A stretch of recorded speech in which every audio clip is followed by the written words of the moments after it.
Welcome to friendly server. प्यारे छात्र छात्राओं, आज शनिवार है और शनिवार को हम हिंदी सीखते हैं। क्लास 12 12वीं के वर्ग में हिंदी के किताब की पहली कविता एक बार आपको पढ़ा दी गई। हम लोगों ने कड़वक कविताएं पढ़े थे। कड़वक दो पार्ट में कविता है और मलिक मोहम्मद जायसी के द्वारा लिखी गई कविता। एक बार फोकस फिर से करें और एक बार इसको शांतिपूर्वक जानने की कोशिश करें। सारे छात्र छात्राएं कृपया शांति बनाए रखें। जिस तरह पहला पार्ट आपके दिमाग तक पहुंचा था, उम्मीद है कि दूसरा पार्ट भी आपके दिमाग तक पहुंचे। कड़वा कविता में आपको ध्यान में रखना है, कड़वक कविता में आपको ध्यान में रखना है, कड़वक कविता के कवि कौन है? मलिक मोहम्मद जायसी इसके कवि। ये पहला क्वेश्चन। ये कविता अवधी भाषा में लिखी गई। कौन सी भाषा में? और ये कविता याद रखना है, पद्मावत किताब से लिया गया है। कड़वक कविता के कवि मलिक मोहम्मद जायसी। कड़वक कविता अवधी भाषा में लिखी गई है और कड़वक कविता मलिक मोहम्मद जायसी के पद्मावत नामक किताब से लिया गया है। किताब का नाम है पद्मावत। ये 3 प्रश्न मोस्ट इंपॉर्टेंट क्वेश्चन है, अति महत्वपूर्ण प्रश्न है आपके वस्तुनिष्ठ प्रश्न के लिए, जिसको आप इंग्लिश में ऑब्जेक्टिव क्वेश्चंस। तो मलिक मोहम्मद जायसी की ये किताबें हैं पद्मावत, आखरावत, कलाम, चित्रलेखा,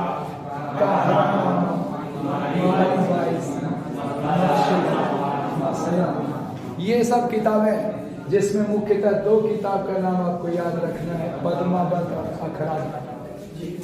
ये अमेठी के उत्तर प्रदेश के अमेठी से थे। क्लियर?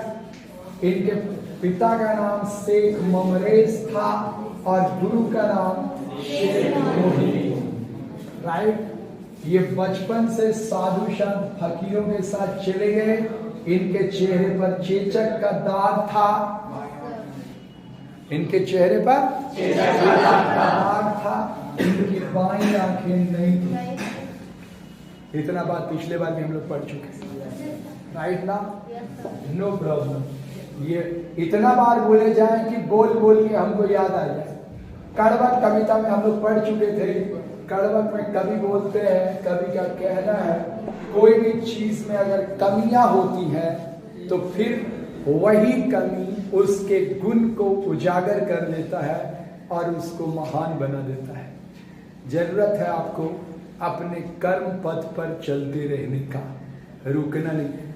ऐसा नहीं कि भात थरिया खा के सो जाना, काम करते रहना। आपका जो सही काम है वो आपको करते रहना है। आपकी कमी है, आपके साथ दिक्कत है, आपके साथ मजबूरी है, कोई बात नहीं। वही चीज आपको आपके सारे गुणों को मजबूत बनाएगा। हम पढ़ चुके हैं कड़वक में।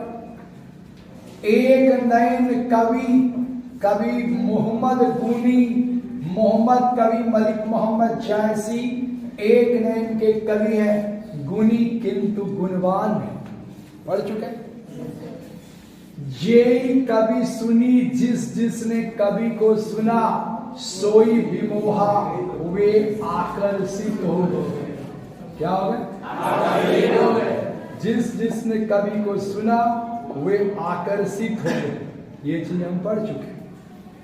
चांद जैस जग विधि अवतारा, चांद के जैसा इस दुनिया में विधि मतलब विधि विधाता ईश्वर ने उनको अवतार दिया।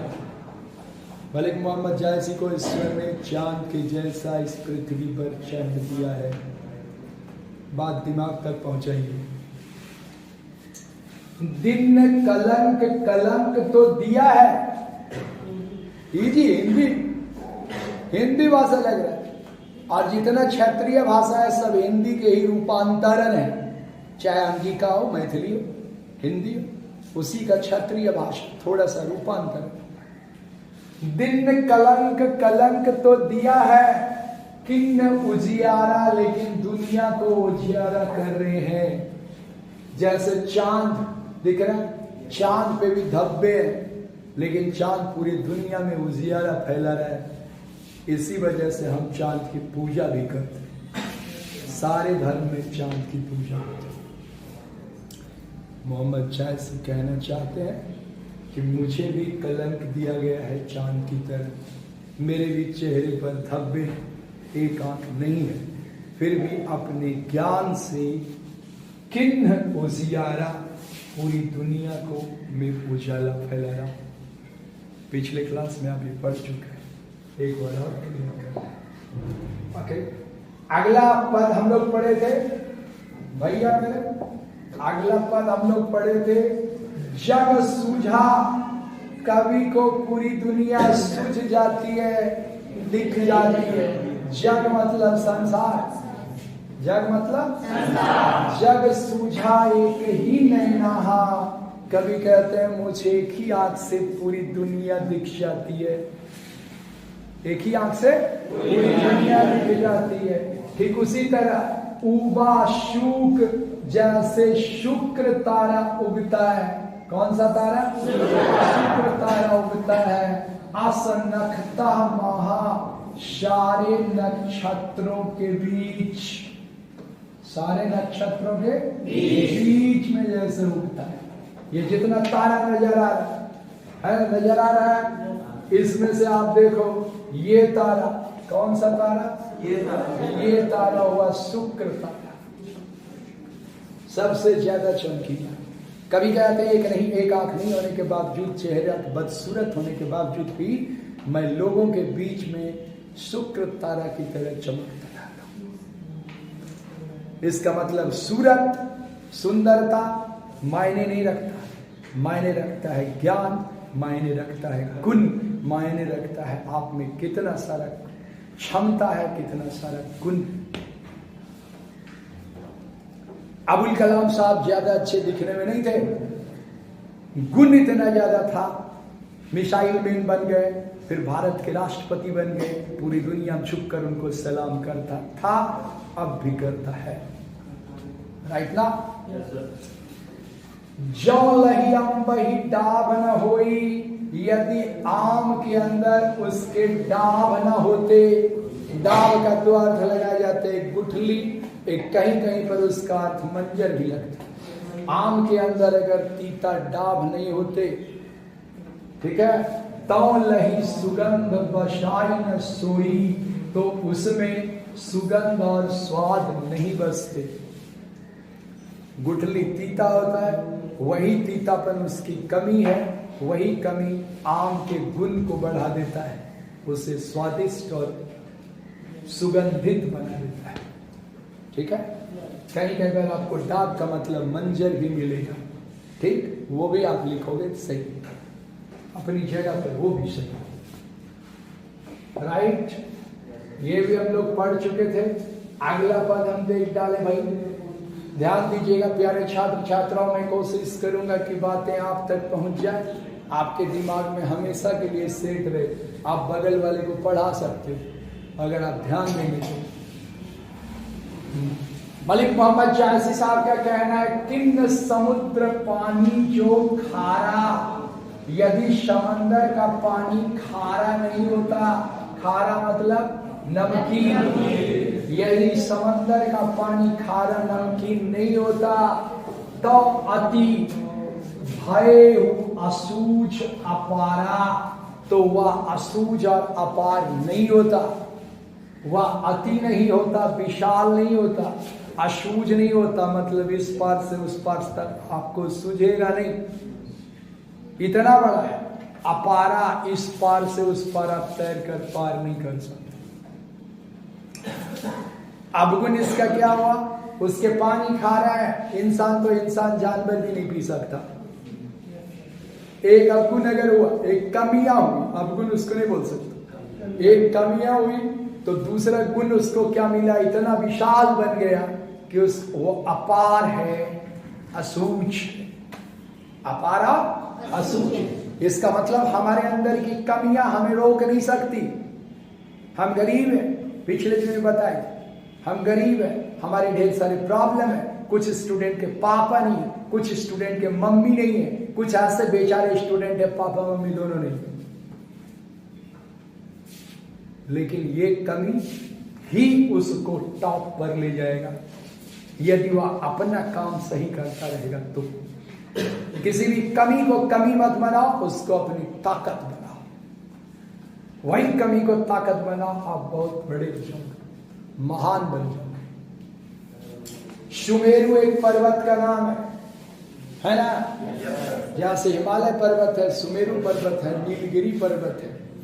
जो सुमेरु त्रिशूल विनाशा, यदि सुमेरु पर्वत को भोलेनाथ अपने त्रिशूल से विनाश नहीं किए होते, सुमेरु पर्वत को घमंड हो गया था, भोलेनाथ को गुस्सा आया, उस पर त्रिशूल चला दिए, पूरे सुमेरु पर्वत पर आग लग गई।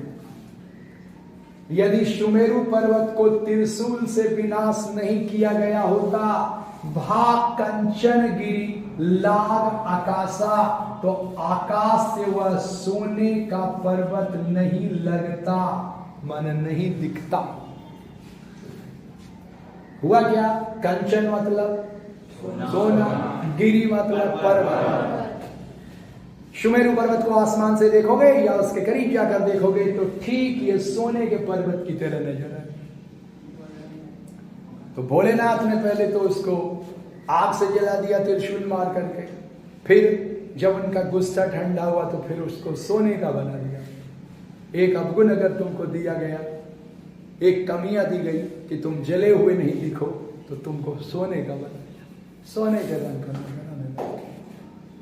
जल जाने के बाद कुछ तो काला नजर आता न रे, लेकिन ये अब उसकी कमियां हुई तो फिर उसको एक गुण भी मिल गया। राइट ना?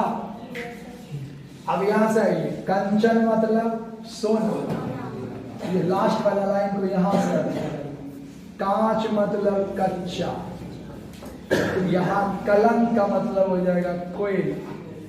ठीक है, ध्यान दीजिए। यदि सोना जौ लही घड़ी कलंक न पड़ा, यदि सोने को कोयले के आग में न डाला जाए, यदि कच्चा सोने को आग, कोयले के आग में न डाला जाए, कांच होई नहीं कंचन करा, तो कच्चा सोना, हाँ, खारा सोना नहीं बन सकता। सोने को भी सोना, असली सोना बनने के लिए भैया मेरे आग में जलना पड़ता है। आपको भी सोने की तरह चमकना है तो आपको मेहनत, तकलीफ, मजबूरियों के आग में जलना होगा। दिमाग कंसस रखते हुए अपना काम करना होगा।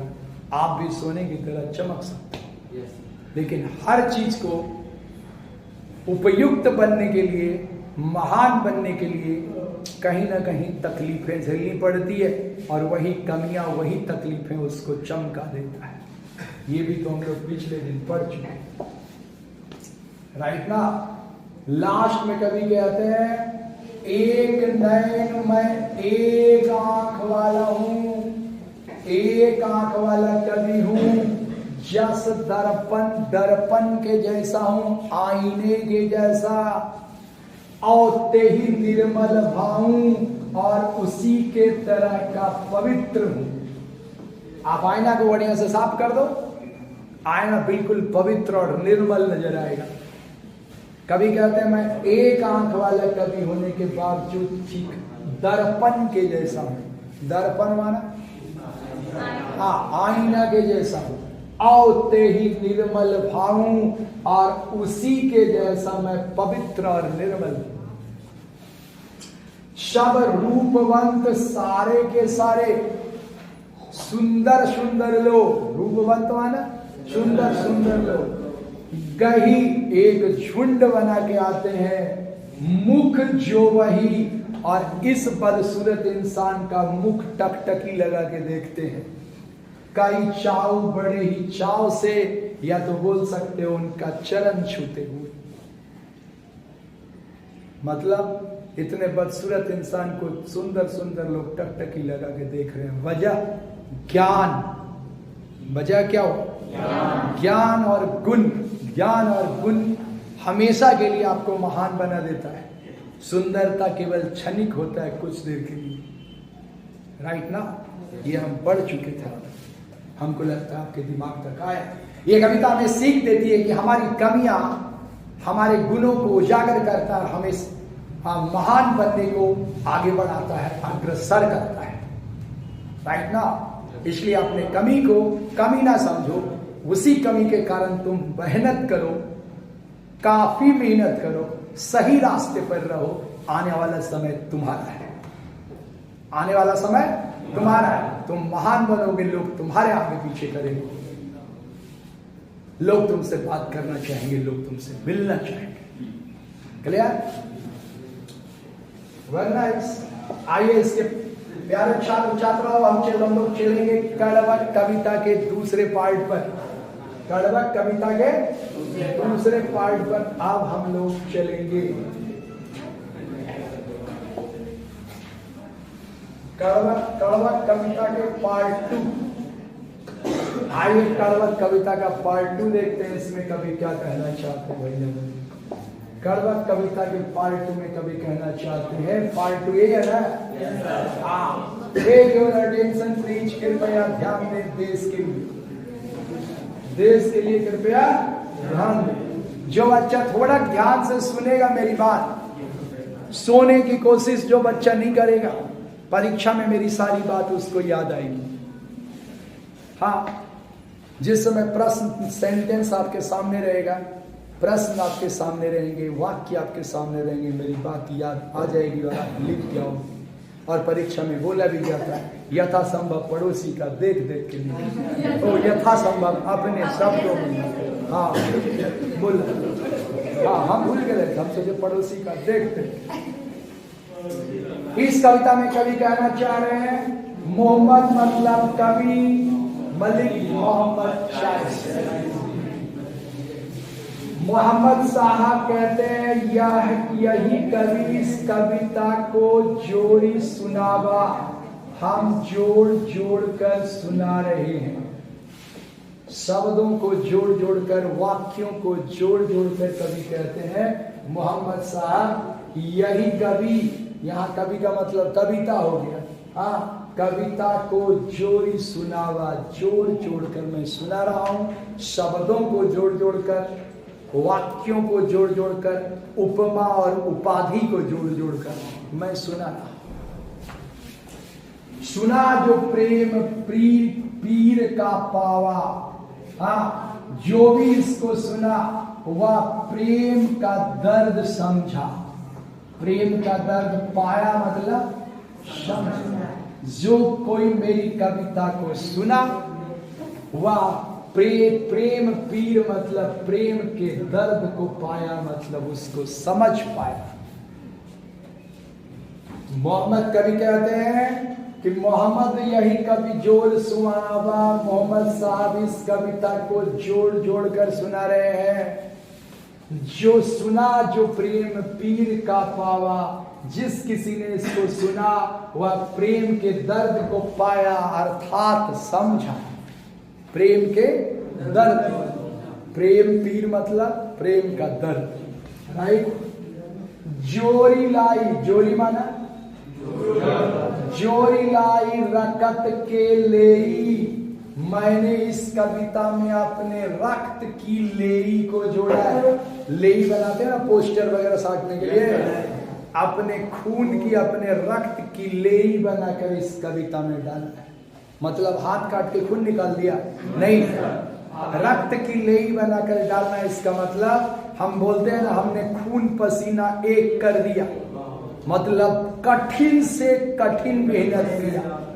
कवि कहना चाहते हैं इस कविता में कवि ने कठिन से कठिन मेहनत किया इस कविता की रचना। और कवि अच्छी कविता की जब रचना करते हैं तो एक एक शब्द और एक एक सेंटेंस के लिए 2-2, 3-3 दिन सोचना पड़ता है कि यहाँ पर कौन सा शब्द होगा जो अगला समझे, इससे क्या अर्थ आएगा, इसका क्या भावार्थ आएगा। अर्थ और भावार्थ। वही इसीलिए कभी कहते हैं कि मैंने इसमें अपने रक्त की लेई लगाया है। इसका मतलब कठिन से कठिन मेहनत किया, खून पसीने कर दिए हैं। गाढ़ी प्रीति, इसमें गहरा प्रेम। प्रीति मतलब प्रेम, गाढ़ी मतलब गहरा। मैंने इस कविता में अपना गहरा प्रेम डाला है। बहुत मन से कविता लिखी गई है। नैन जल भेई, नैन जल माने आंख का जल मतलब आंसू। इस कविता में कविता को मैंने आंख के आंसू से भी भिगोए हैं। कवि जब कविता लिखते हैं वहां उनकी भावना आती है, और कविता लिखते लिखते कवि के आंसू निकल जाते हैं कभी कभी। तब फिर कविता की अगली पंक्तियां आगे बढ़ती है। कवि कहते हैं इसमें मैंने गाढ़ी प्रीति, गहरा प्रेम लगाया है। नैन जल भई, और इसको मैंने आंख के आंसुओं से भी भिगोए, आंख के आंसुओं से भी भिगोए। इसका मतलब कविता बहुत गहराई से लिखी गई है।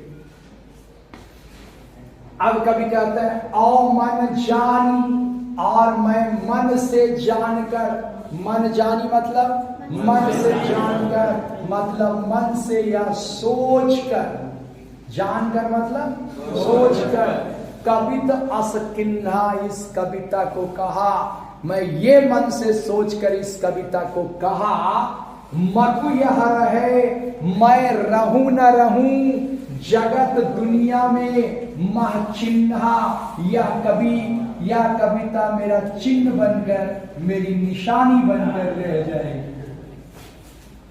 मकु यह रहे जगत महचिन्हा, मैं रहूं न रहूं, ये कविता इस दुनिया में मेरी चिन्ह बनकर रह जाएगी, मतलब निशानी बनकर रह जाएगी। ये सोच के मैं ये कविता कह रहा हूं। मैं रहूं न रहूं, फिर से ध्यान दो, बार बार आपके परीक्षा में आने वाले प्रश्न अभी तक में 3 बार पूछे जा चुके हैं। 1 2 3। मकु यह है जगत महचिन्हा, मैं रहूं या न रहूं, जगत मतलब संसार, इस संसार में महचिन्हा, ये कविता मेरी निशानी बनकर रह जाएगी। औ मन जानी कवित असकिन्हा, और मन में यह जानकर इस कविता को मैंने कहा। मकु यह रहे, मैं रहूं न रहूं, मेरा ये शरीर रहे न रहे, जगत महचिन्हा, इस दुनिया में ये कविता मेरा निशानी बनकर रह जाएगा। और रह भी तो गया। मैं पढ़ रहा, आप पढ़ रहा, केवल बिहार में 12 के 4 लाख से ज्यादा बच्चे पढ़ रहे, तो निशानी तो बन गया ना। अब कभी कहते हैं उस जमाने की बात, कहां सो रतन सेन यस राजा, अब रतन सेन जैसे राजा कहां रहे। कहां रहे मतलब नहीं रहे, कहां रहे मतलब नहीं रहे। कहां सूबा असी बुद्धि रूप राजा, का सूबा मतलब सुग्गा, सुग्गा मतलब तोता, अब बुद्धि मतलब बुद्धिमान। वह बुद्धिमान तोता अब कहां रहा जो सहायक बना था। हाँ, कहां रहा मतलब नहीं रहा। हम अगर बोलते हैं पिछले वाले कमरे में चिंटू बैठा है, जाके मिल लो, आप जाते हो, कमरा खाली है, कोई नहीं है, आप क्या पूछते हो, सर चिंटू कहाँ है? कहाँ है मतलब नहीं है। कभी कभी कहाँ का अर्थ नहीं भी होता। हाँ, आया समझ में? कहाँ सो रतन सेन यस राजा, अब रतन सेन जैसे राजा कहाँ रहे, अर्थात नहीं रहे। कहाँ सुबा सी बुद्धि उपराजा, हाँ बुद्धिमान सुबा कहाँ रहा जो सहायक थे। कहाँ अलाउद्दीन सुल्तानू, अलाउद्दीन सुल्तान कहाँ है अब, वो भी बहुत बड़े राजा थे, सुल्तान अब कहाँ रहे, नहीं रहे।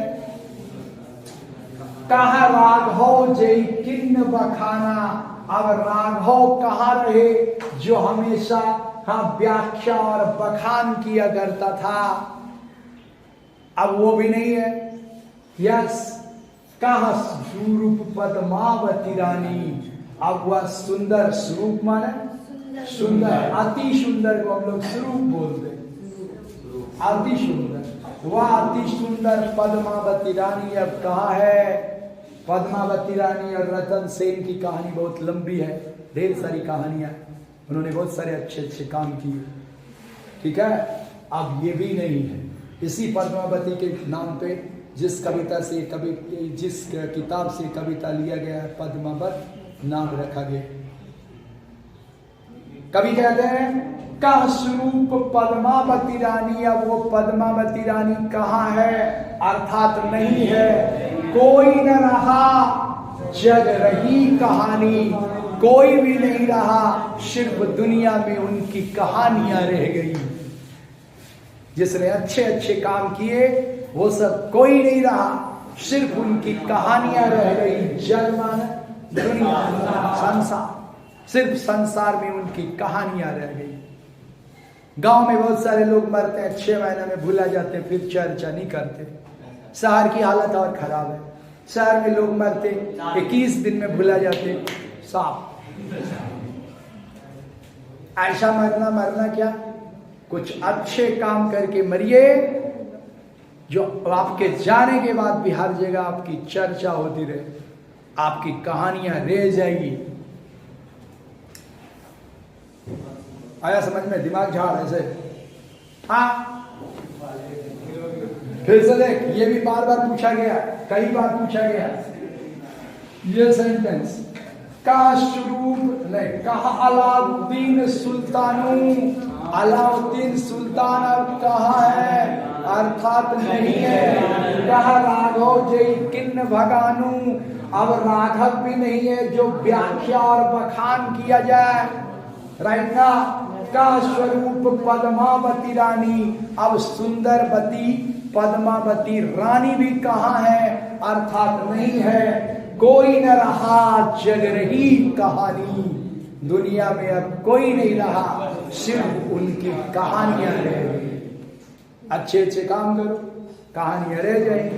बाबा ने अच्छा अच्छा काम किया, हर नोट पे उसका फोटो, कौन बाबा, एक भी 500 टका के नोट पे मेरा फोटो नहीं है। नहीं, हमने सोचा था, मोदी को बोले थे हम कि आप जो रात को अनाउंसमेंट किए नोटबंदी का, कम से कम 2000 पे मेरा फोटो होना चाहिए। उन्होंने कहा काट के 60 लो। Just jogging, be happy, happy रह गए, खुश रह गए। अगर कोई चीज आप समझते हो तो दिमाग में परमानेंट बना रहता है, कोई दिक्कत, नो प्रॉब्लम। धनी माने क्या होता है बच्चों,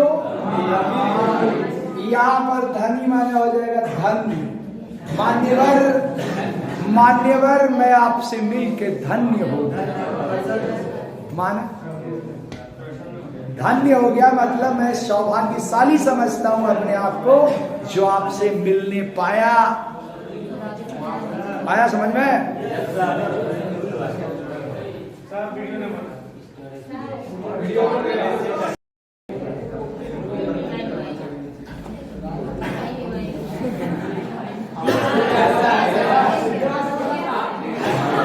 रुकावट के लिए खेत है। आखिरी पैराग्राफ में हम लोग देखते हैं मलिक मोहम्मद चायसी साहब क्या कहना चाहते हैं।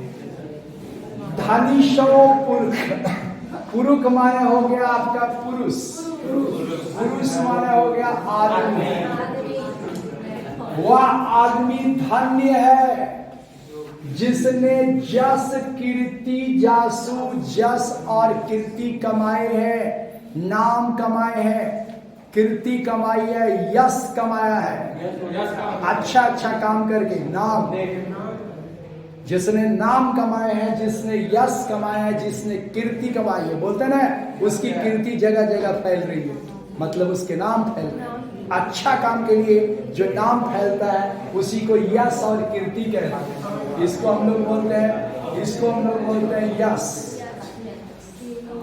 ठीक है।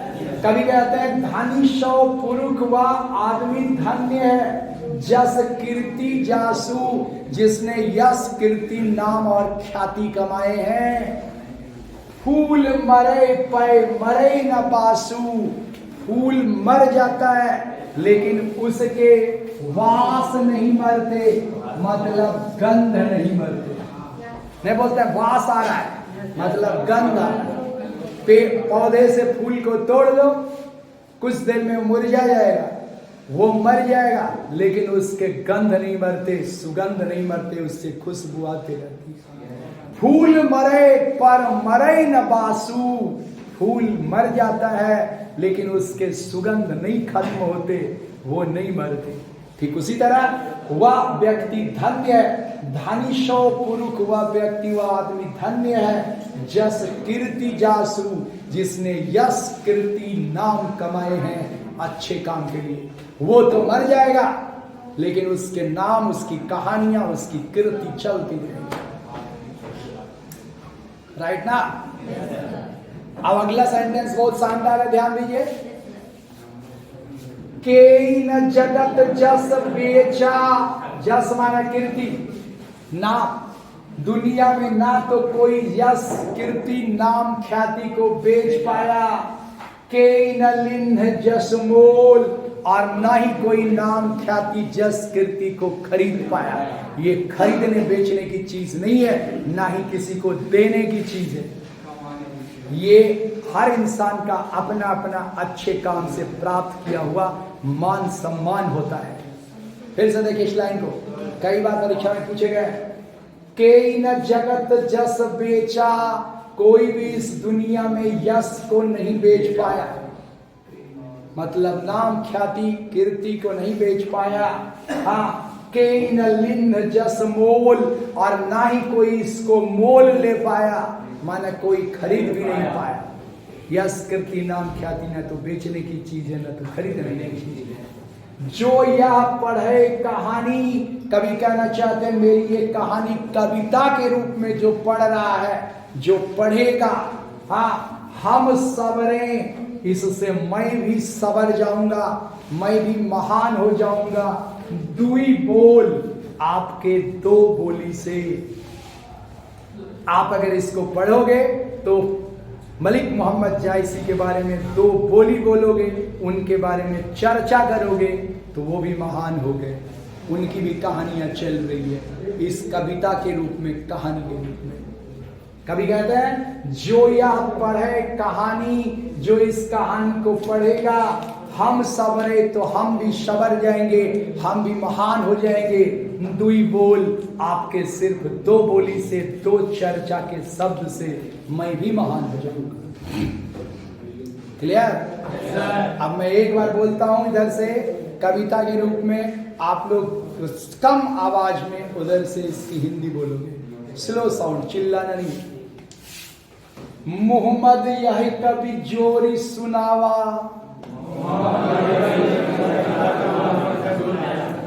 मोहम्मद कवि इस कविता को जोड़ जोड़ कर सुना रहे हैं, शब्दों को जोड़कर, वाक्यों को जोड़कर, उपमा उपाधियों को जोड़कर।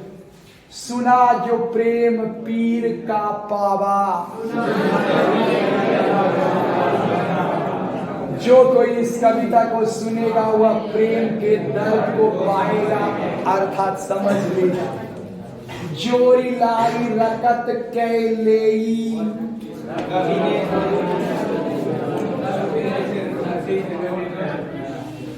कवि ने इस कविता में अपने रक्त की लेई को लगाया है, अर्थात खून और पसीना लगा दिया है, कड़ी मेहनत से कविता लिखा है। गाढ़ी प्रीति नैन जल भेई,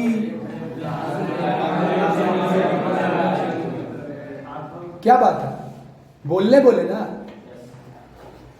गाढ़ी प्रीति नैन जल भेई,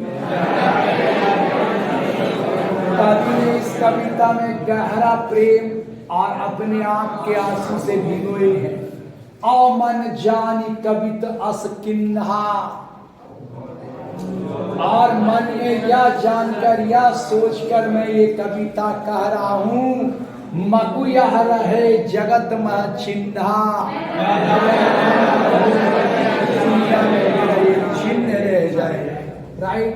कहाँ रतन सेन यस राजा। अब रतन सेन राजा कहाँ है, अर्थात नहीं है। कहाँ सुबासी बुद्धि उपराजा।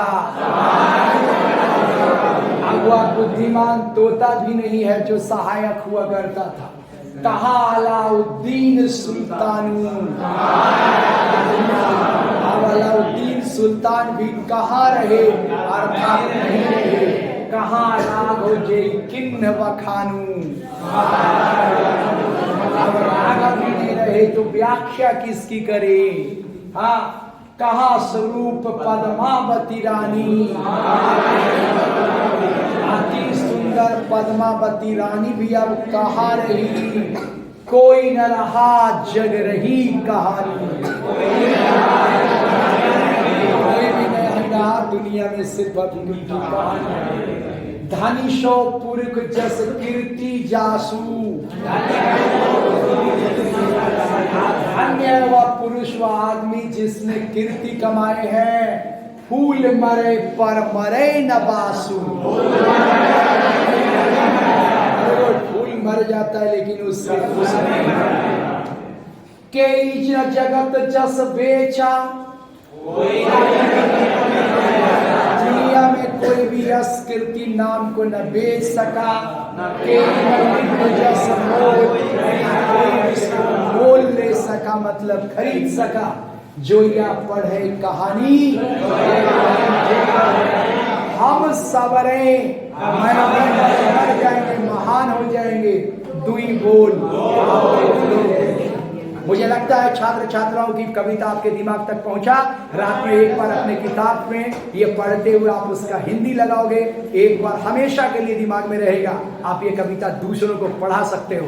Thank you very much. मिलते हैं अगले क्लास में। गुड बाय, नमस्ते, सलाम, सत श्री अकाल, खुदा हाफिज।